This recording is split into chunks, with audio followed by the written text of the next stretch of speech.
Hello and welcome back to another episode of Finn and Joe's British Show. Oh no, I've done it again. I think we're on episode 15, I'm going to guess. But yeah, welcome back, guys. Joe, how are you? I'm not bad. And like you, Finn, I think because I uploaded the previous episodes, I think this one is like 15, 16, something like that. But I lose track of everything, to be honest, so don't worry. Yeah, good thing we're not accountants or mathematicians or something involving numbers. I think we'd be pretty useless at that. Yeah, I'm definitely not a number cruncher, if I'm honest. I'll leave that to my partner. Yeah, it's funny how our brains work. But yeah, today we are continuing with the alphabet. So we finished the letter B last time with part two, and we were preparing letter C, and it seems like we've got even more words to discuss. So this potentially could even be a three-parter, which is pretty insane when you think about it. If every episode is like 20 or 25 minutes, that's over an hour of talking about the letter C. But it's good stuff. I really enjoy these episodes and talking about slang and actual useful everyday English, which is brilliant. Um, and I've suddenly just remembered something that I find quite funny. Joe, I don't know if you've seen it, but the share price of Duolingo on I guess the stock market, the global market, so the value of the company of Duolingo. You can literally just type in on Google share price of Duolingo and click on the graph and you can change the dates. So it'll be like 1 day, 1 week, a month, 6 months, and a year. And if you click on the year, you can see it's just straight down. It's gone from like 500 and something to 100 and something, which personally I love to see. Joe, I don't know if you've thought much about that or seen much about it.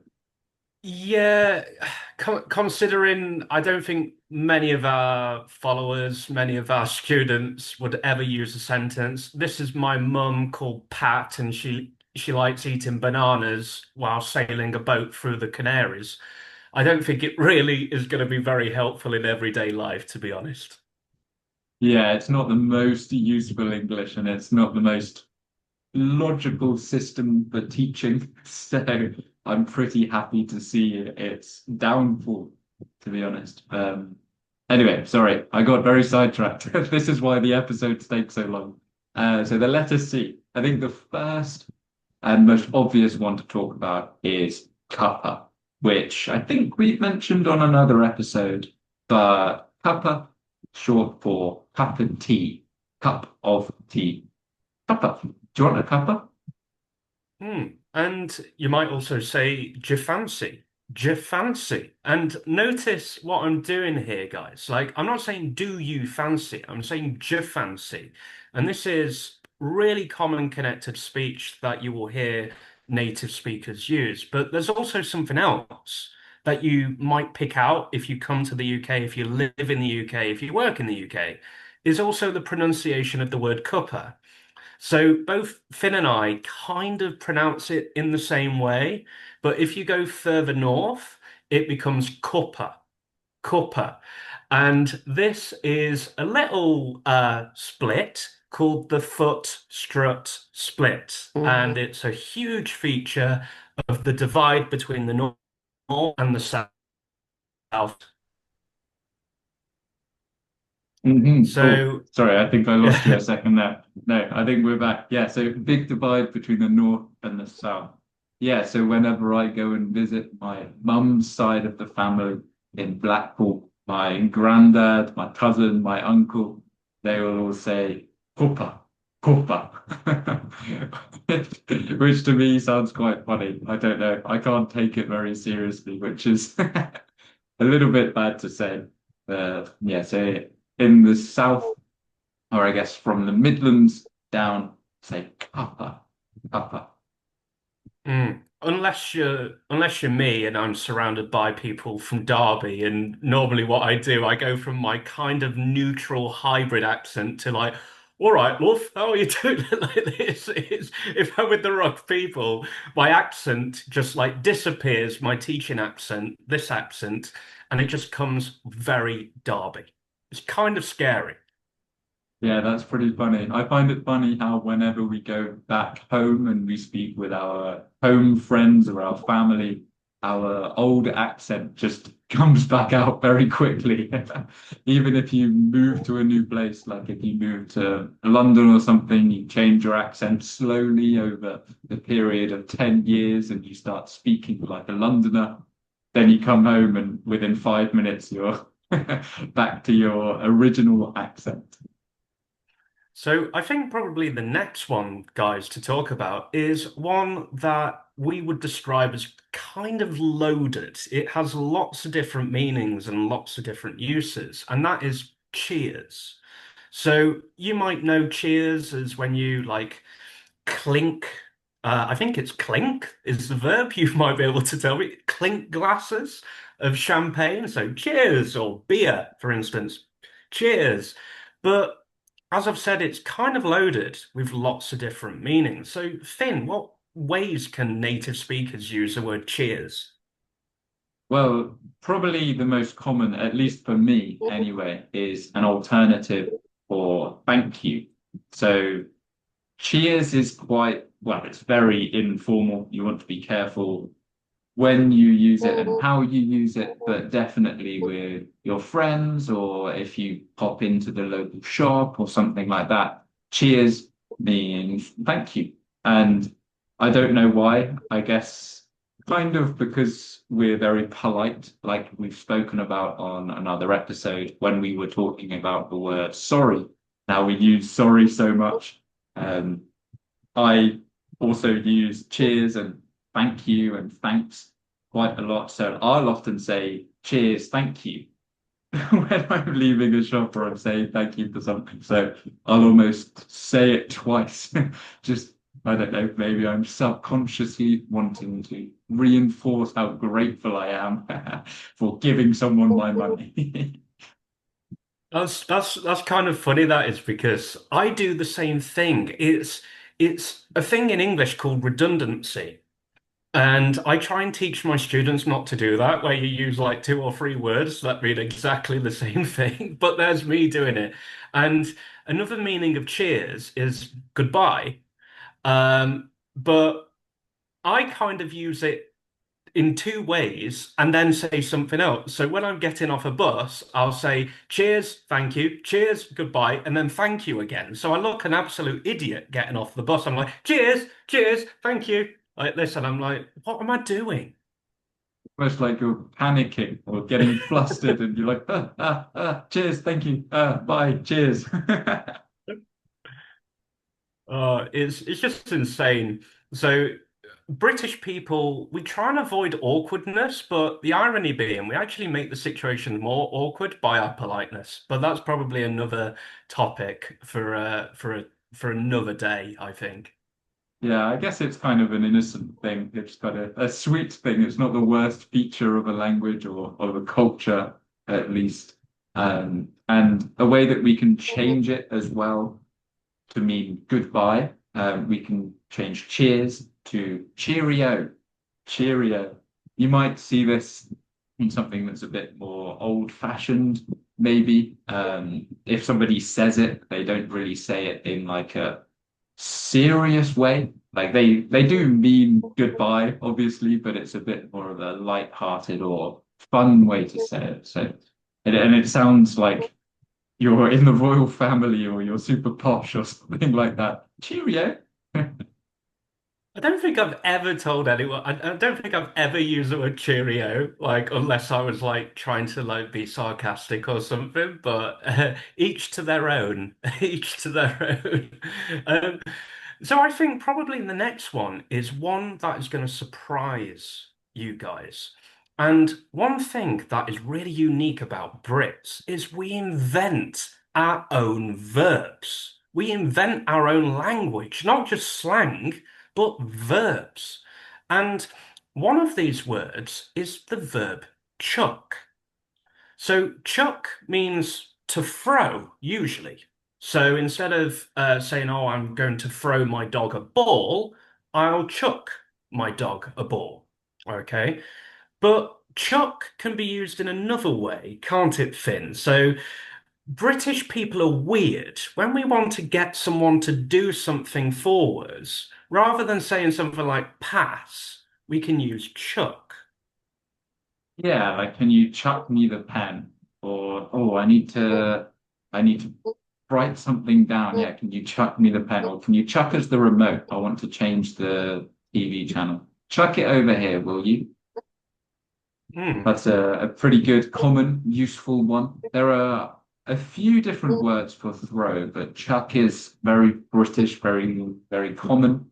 And I guess it's kind of transformed a little bit as well to not just literally throw or pass to hand someone something, but it can be upload in a way as well. So, like for us recording this podcast, we have a shared Google Drive, so maybe if I record the episode, but Joe wants to access it, then Joe might ask me to chuck it on the Google Drive.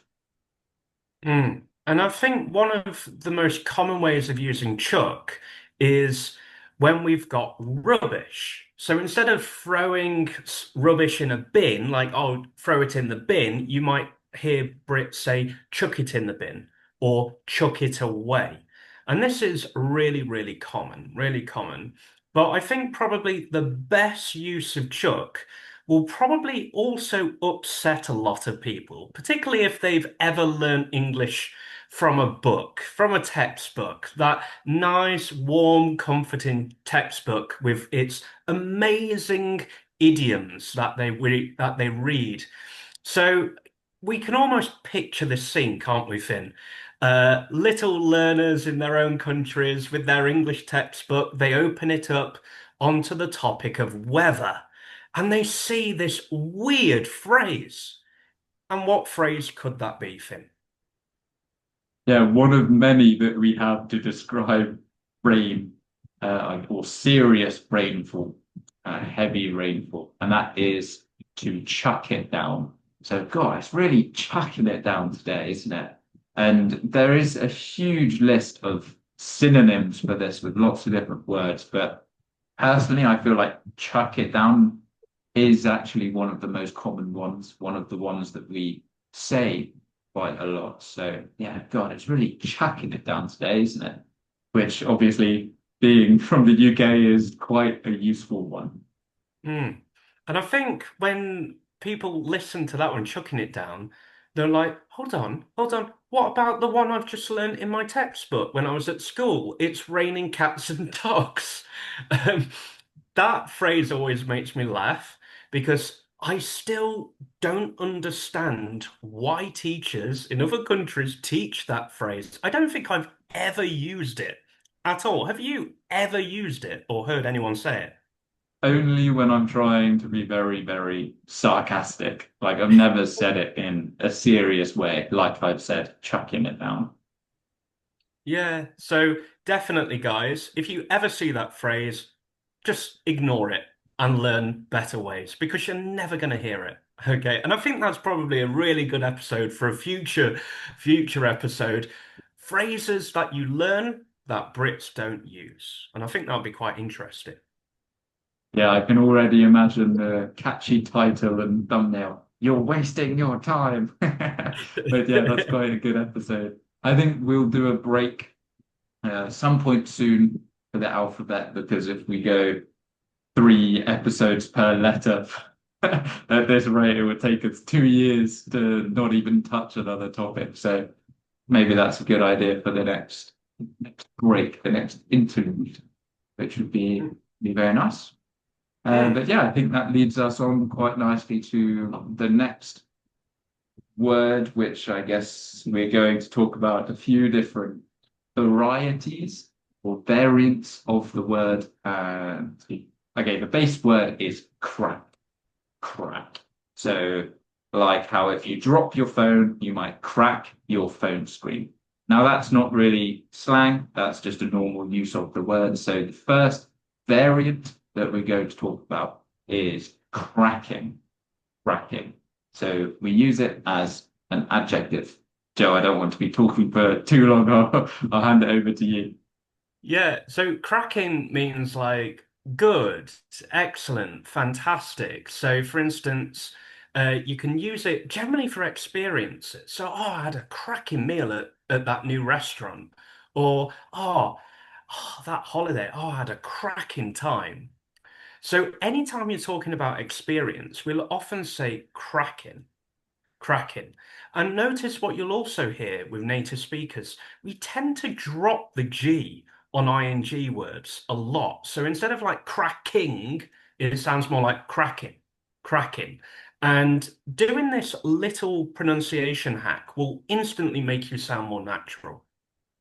Yeah, for sure. It sounds quite clunky to say cracking holiday. Like those are two sounds that are very difficult to pronounce. So yeah, drop that G. It was a cracking holiday. And because it's quite an informal word, if you really overpronounce everything, it's a bit of a contradiction with the formality. So keeping everything informal really helps as well. So cracking, good, great, excellent, great fun along that sort of line. And where it gets really exciting, guys, is when you use crack as a verb, but then you're adding prepositions to that verb to form a phrasal verb. And I think probably the first one to start off with is one that has a couple of meanings, and it's crack up, crack up. So crack up can mean to just burst out laughing uncontrollably because something is so funny. So, for instance, I'm going to see a really famous comedian in a couple of weeks who's British, very northern, called Peter Kay. And I will be there cracking up at every joke. So it's uncontrollable laughing. But Finn, what is the other meaning of cracking up? Well, firstly, I just want to say that I really I love that one. I think that's probably out of all the crack phrasal verbs that we're going to discuss, I think that's my favorite one. The one I use the most is quite an innocent idea, isn't it? Just uh, I don't really know where it comes from or how to make it make sense in my head, but it just does. Yeah. Talking about the past, we were cracking up for ages. Um, yeah, the other which meaning do you mean? So sometimes it can be used when someone is under pressure with a lot of stress. So we'll often say like they're starting to crack up under the pressure. Usually, that's how we would collocate it. Um, it isn't one I would use, but you will hear it. So I generally would just stick to crack up, to start laughing. But probably the one that I use a lot of is to crack open. To crack open something. So if you picture a can, like a can of Coke or a can of beer with the ring pull, and you're just going, you're cracking open a can. So that's a nice little functional phrasal verb that you can visualize as you're doing it. Yeah, for sure. Yeah, and we can use it metaphorically as well if you're starting, let's say, I don't know, a business project or something at work.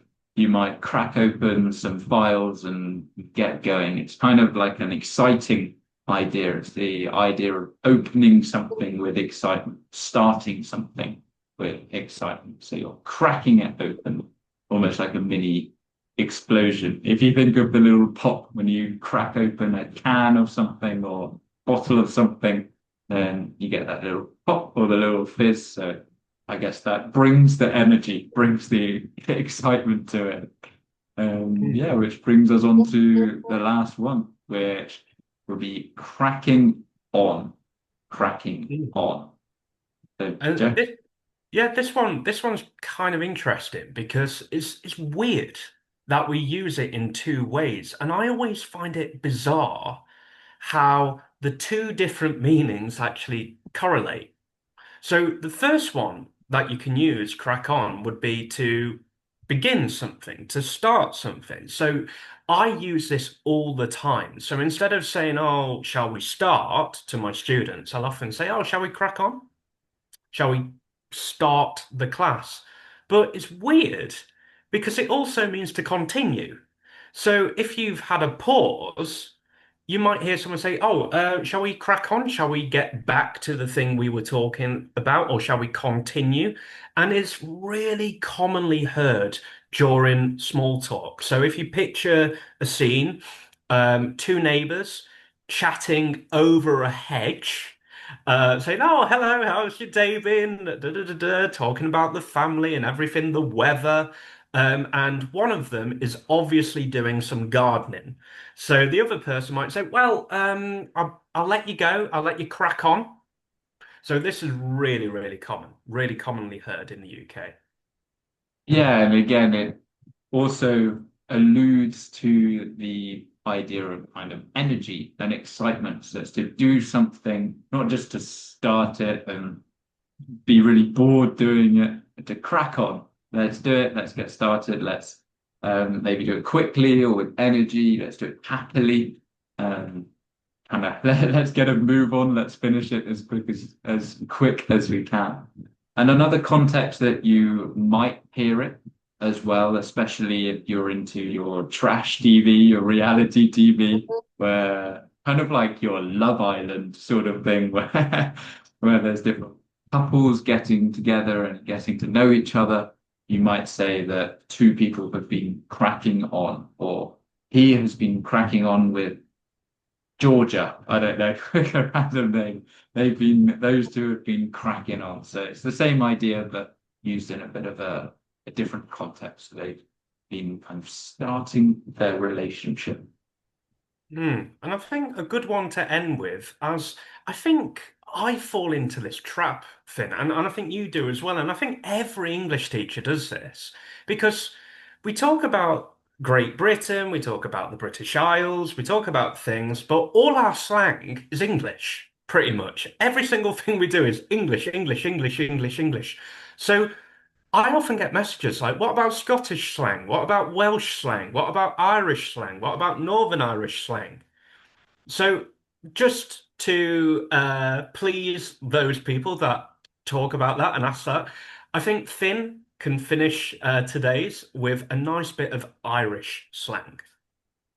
Yeah, and that one is something that has started to spread, I think, because it's Irish, and then I'd hear a lot of Northern people use it, and I don't know if it's started to trickle down the country a little bit.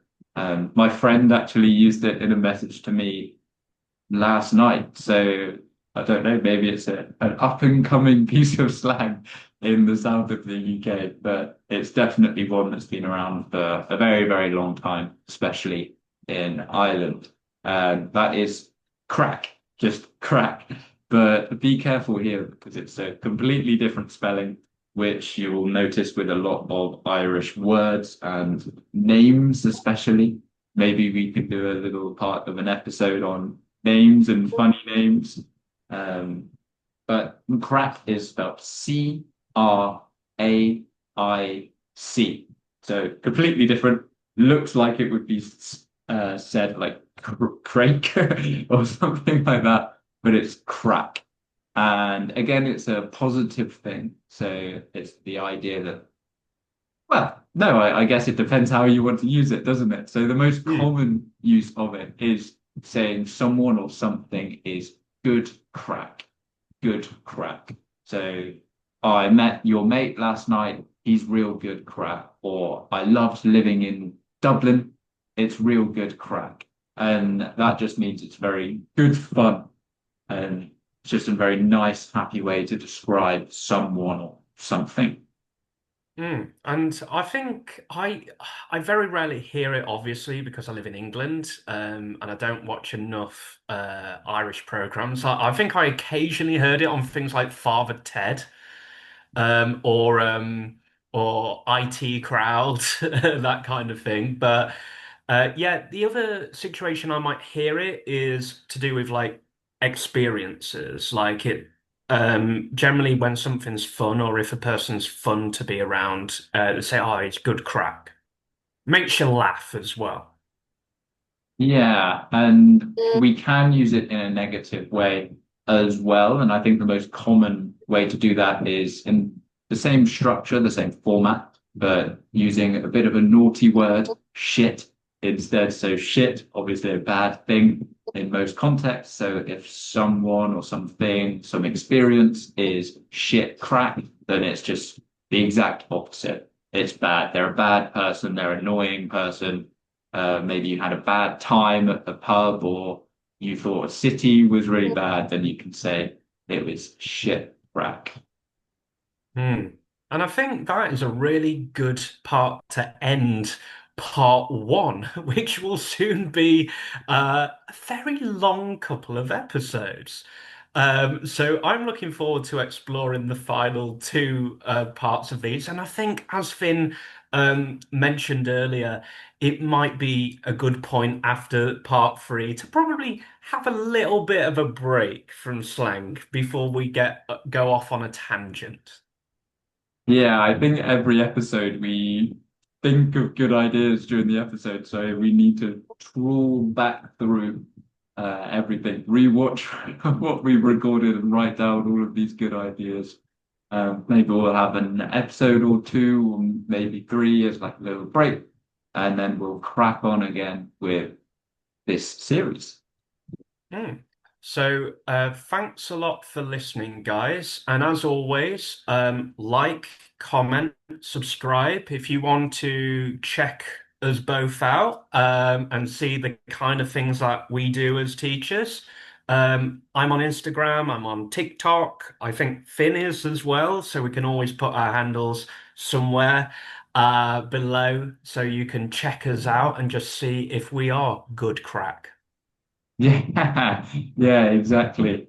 And I am on Instagram, but I've not been as active as I would like recently, maybe one or two videos a week, but I'm going to be getting back on it, getting back on the train.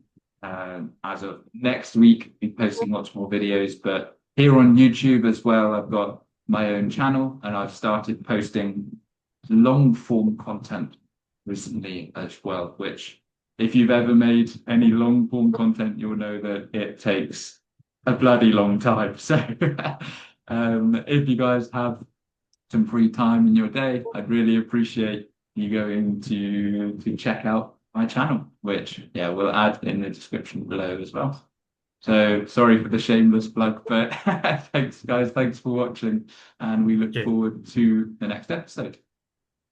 Thank you.